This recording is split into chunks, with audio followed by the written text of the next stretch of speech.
February 2007, Jan de Nul takes on the $1 billion lump sum EPC contract for the Munifa Arabian heavy crude oil field development. Saudi Aramco's Phoenix is about to be reborn.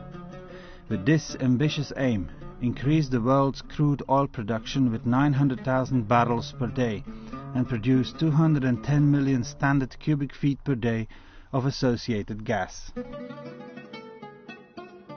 The task ahead for Jan de Nul is of mythological proportions as well. Build 27 islands capable of harboring not just some holiday homes, but a string of heavy-duty crude oil drilling facilities and 2 water injection stations. Construct a 41-kilometer causeway to connect these islands with each other and the shore.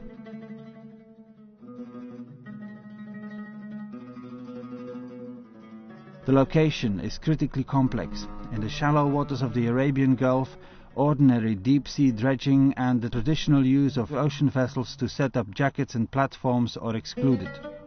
A sophisticated design is needed, offshore brain surgery, not in the least because the challenge is also to preserve the environment, the rich existing sea fauna and flora and the livelihood of local fishermen. Jan de Nul takes on the task comprehensively. The company will engineer, procure and construct.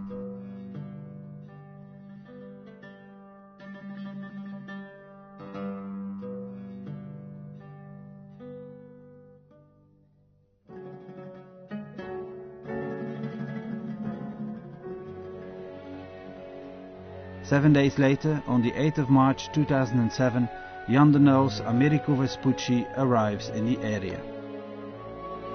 A fleet of point vessels is assembled that will displace a total of 40 million cubic meters of sand to create 27 islands with a surface each of 90,000 square meters or 9 soccer fields. 2 types of vessels are used. Trailing suction hopper dredgers suck up sand from the seafloor.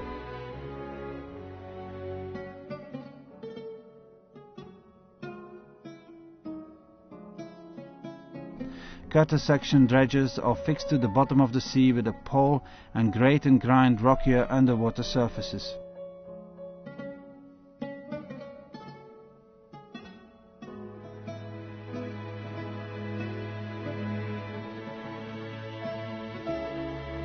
Each island requires point shipments of sand on average.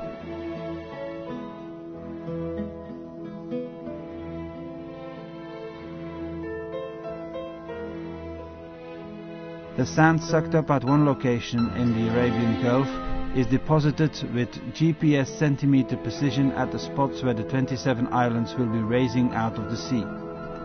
First, the biggest vessels are used. In the second stage, as the sand piles up and the waters become even more shallow, smaller ships are needed because the bigger ones would strand. GPS teams survey the proceedings constantly on smaller boats circling the dredging vessels.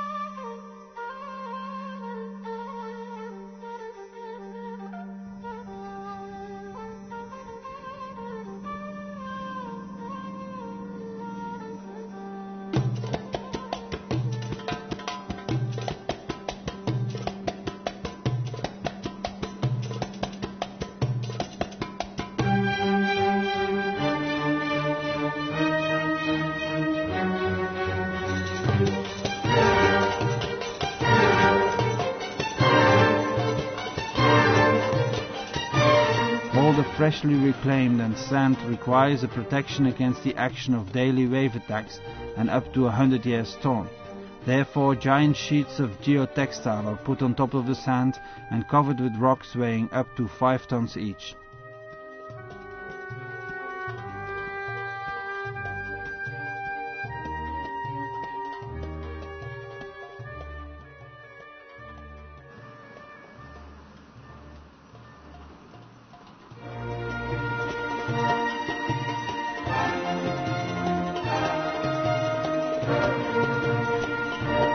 The rocks needed to consolidate the islands are extracted inland at quarries up to 600 kilometers from the shore.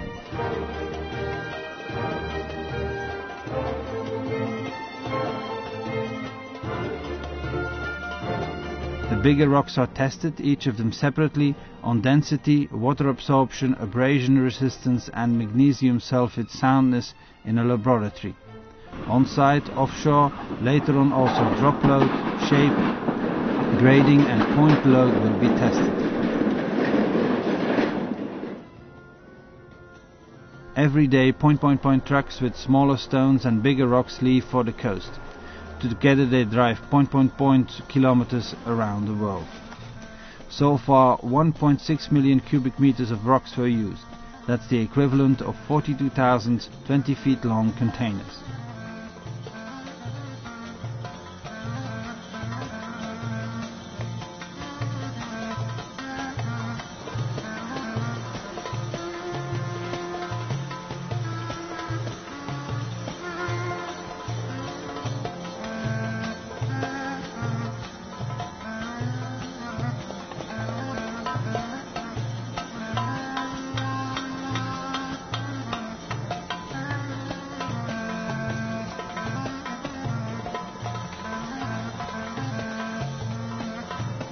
In the meantime, the Yandenel procurement team has made sure that at last one important component for the construction of the islands has been delivered in time.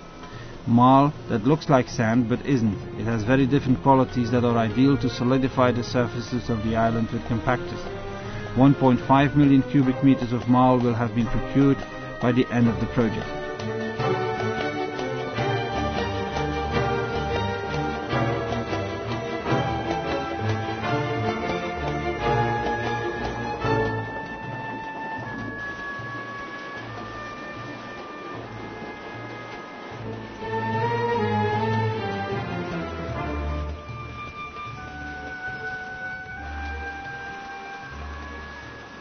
Yandenel is not only building islands.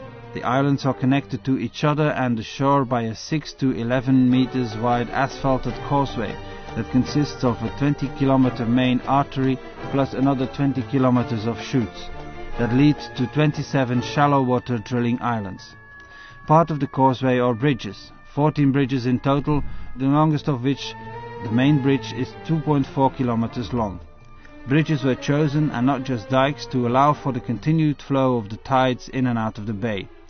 Dikes would have stopped the circulation, algae would have appeared, the bridges let the sea continue to ebb and flow, fauna and flora to flourish, and the local fishermen to thrive. In the extreme climate of the Arabic Sea, the building of these bridges is no mean feat.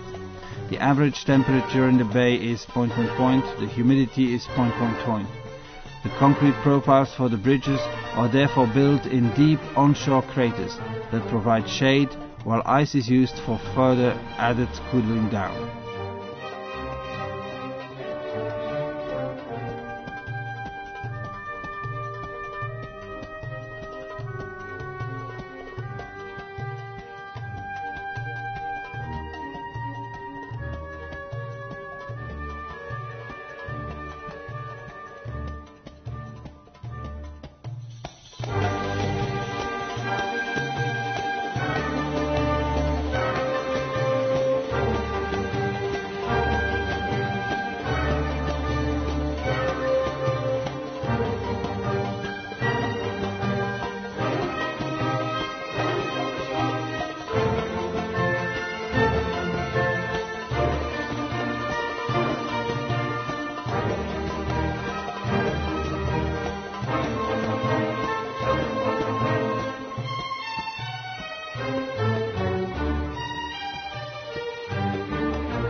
All these heavy-duty tasks take their toll on the trucks, boats, cranes and other machines that are used for transport and on the dredging and building site itself.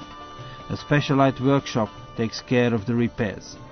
In the meantime, a team takes care of surveying the workers, maintaining high standards of health and security amongst them.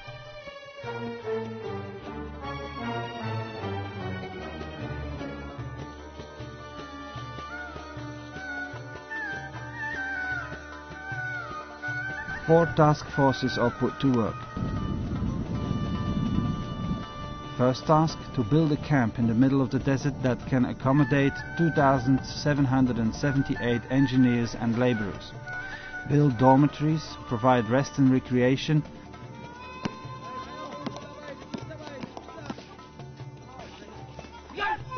Set up a monthly magazine, cater food for 35 different nationalities with 3 kitchens and multiple menus. Set up a meal delivery service to the workers out on site.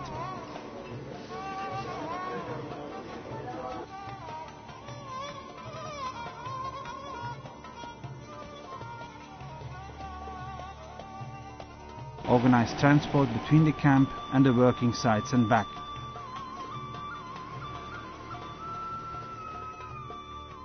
The Munifa Arabian Heavy Crude Oil Field Development. Engineered, procured and constructed by Jan de Nul.